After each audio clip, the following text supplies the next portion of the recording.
So what's been happening at the gas station is beyond repair to people's emotion when it comes to gas prices. So let's talk about it and let's see what's going on, and stay tuned until the end.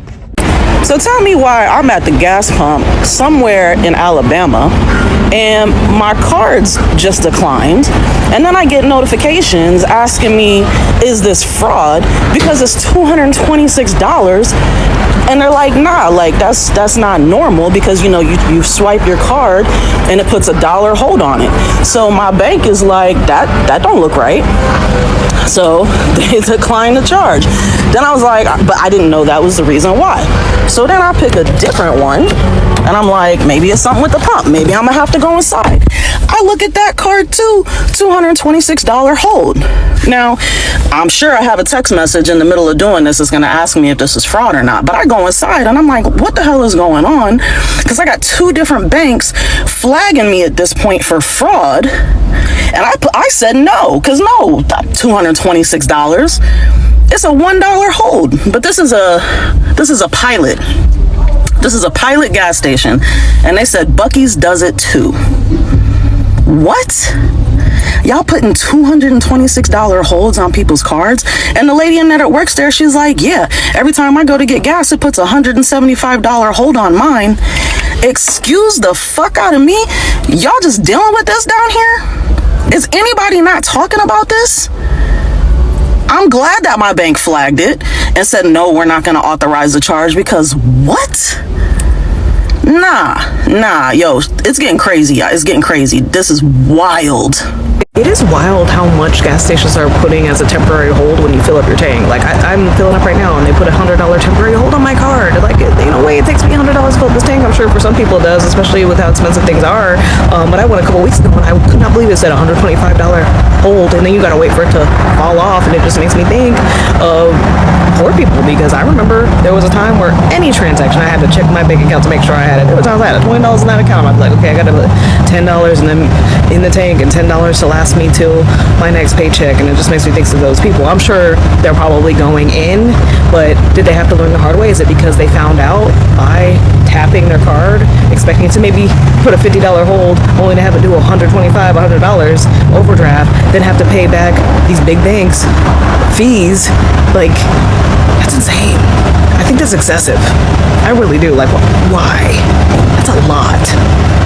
So when did the gas station start putting $175 holds on your card, your debit card or credit cards, when you're trying to pump gas? I just left QT and I paid for gas with my Amex, and I got an alert of a transaction, and this was prior to me even pumping. I had my phone in my hand, so I seen the text message come through.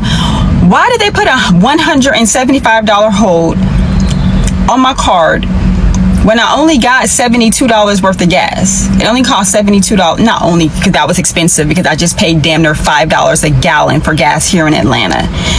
But $175, like, that seems a bit excessive. And I understand that gas stations do holds, but I've never had, this was at QT. I typically get gas at Costco, but I was down to like the last 7 miles before my ass would have been on the side of 85, that I went ahead and just jumped off the highway and went to QT to get gas. But Costco don't put no holds on my account for gas.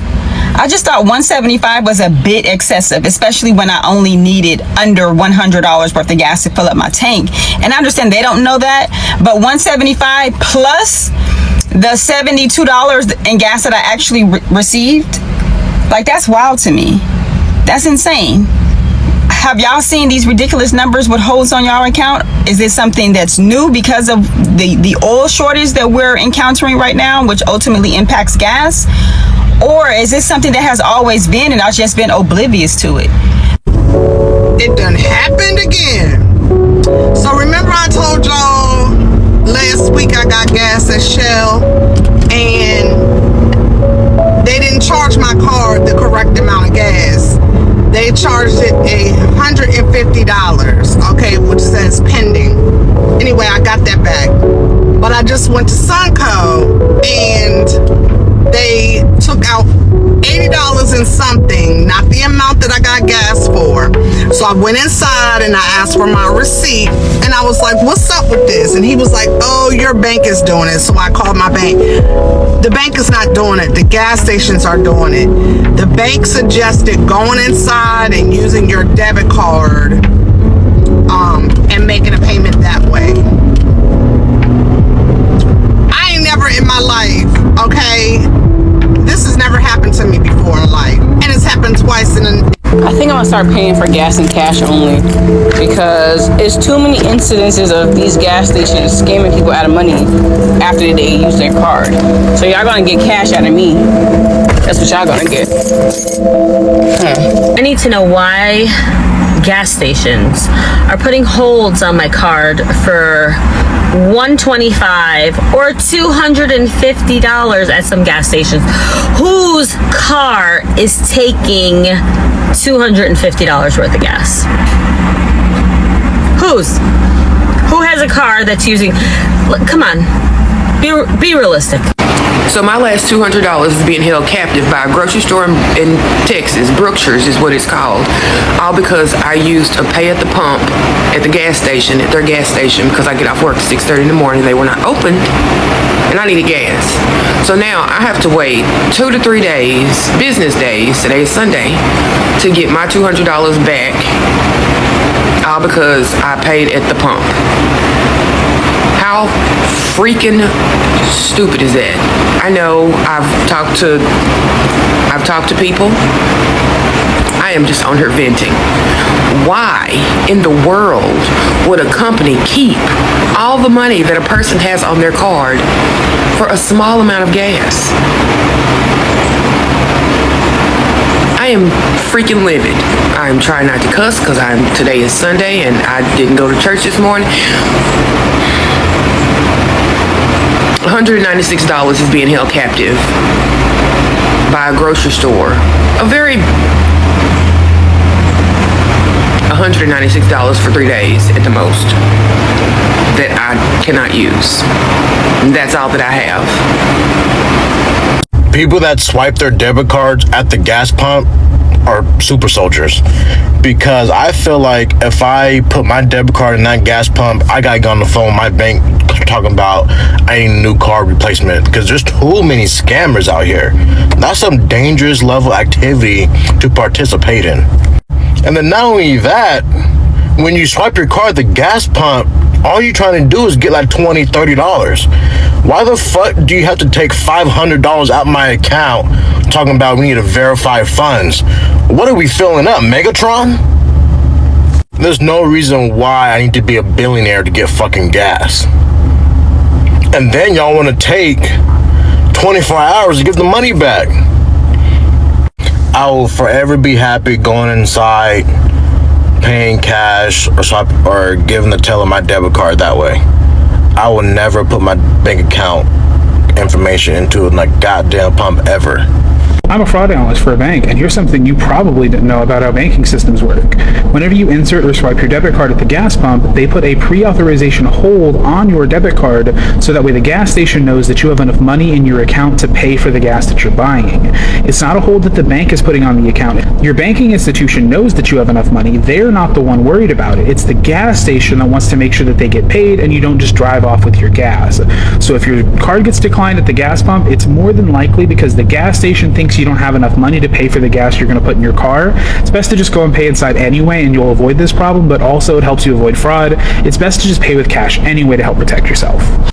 So as you can see, the gas prices is insane. A lot of people are feeling the pain. Gas prices has been going up again. And as you can see, I like to be in my vehicle because most of the time I don't have enough the biggest space to go recording at home, because I have young kids and they are all the time playing around and screaming.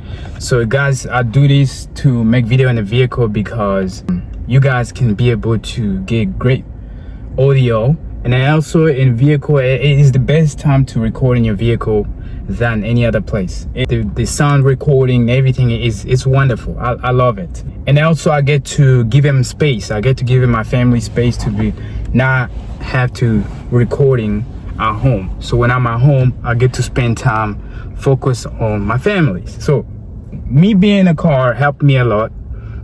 It helped me a lot to stay focused, right, without be distracting, and then also be able to give you guys great values. So what I be saying, let's go to this conversation on gas prices and the cost of living. Gas prices, it's insane. So this is the vehicle I mean. It's a 2017 Honda Civic. I used to fill this thing at like $19. A Whole Food car, I'll fill up the tank, right?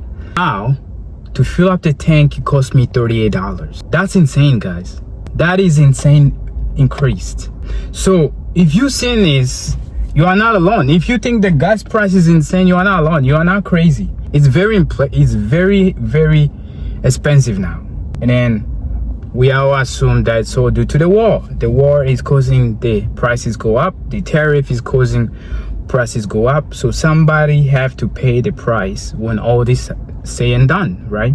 Who's gonna pay all the price? The consumer, right? The consumer are always the one who's gonna suffer when everything go up. Regardless, you're gonna have to pay price increase on everything, right? For example, if the gas price go up, the vehicle costs go up. If you guys did not know, this is why we are noticing the car notes prices are insane, and people have somehow become immune to the prices of vehicle. Like I've seen a car note that is $1,000, $1,700, right? I'm like, why do you pay this high amount? How is that normal to you? Because for me, I would assume the highest car note should be no more than 500. Even 500, it's way too much for me. When I bought this vehicle, it was in 2019, and the car note was like 285. Well, that was great deal compared to nowadays. And now I'm stuck with this vehicle, right? I'm gonna have to keep this vehicle until the wheels fall off, because I can't afford to buy another vehicle in this economy. And I know all you guys can relate it, because it's insane. It's insane. This is insane how people are literally walking around driving a vehicle that is costing them $800, $1,000, $1,200 a month. What are you doing for a living? What kind of job do you have?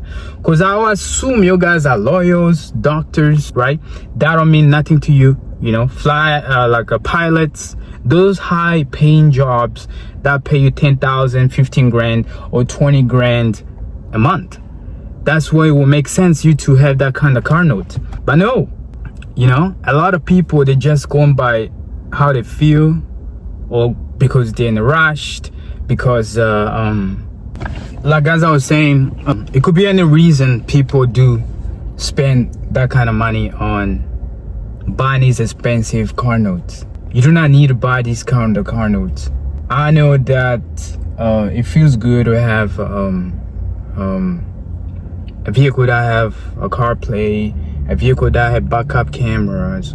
But when you are in these kind of tough times, when things are this much expensive, you have to make sure you are consider what comes first. You know, at the end of the day, the vehicle that you need is just something that takes you from point A to B or A to Z, right?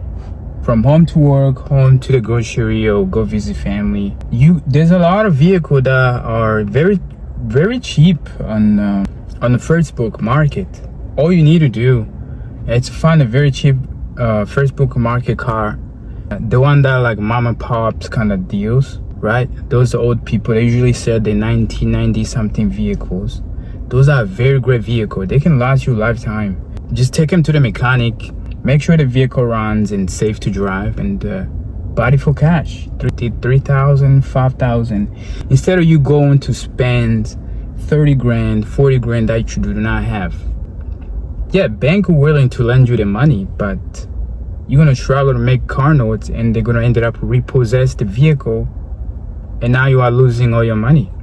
Versus getting a car cash, right? Or you can lend less money than what you are gonna lend on buying an expensive vehicle. And when you get yourself in some good financial situation, then maybe you can upgrade a little bit by little bit. But you do not need to go buy a vehicle that is way too out of your price, right? This is my take on this, but you guys do what you want to do. You are grown people. You decide what make you value or what work for you and your family. But this is my take on this. Not your financial advice, but as you can see, if the gas price go up, that means the vehicle price go up as well.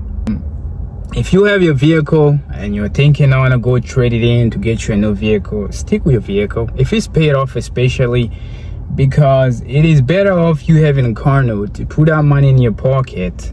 It might come out in very handy when the times are getting very even tougher, because we are in a very tough situation. We are in a very tough economy.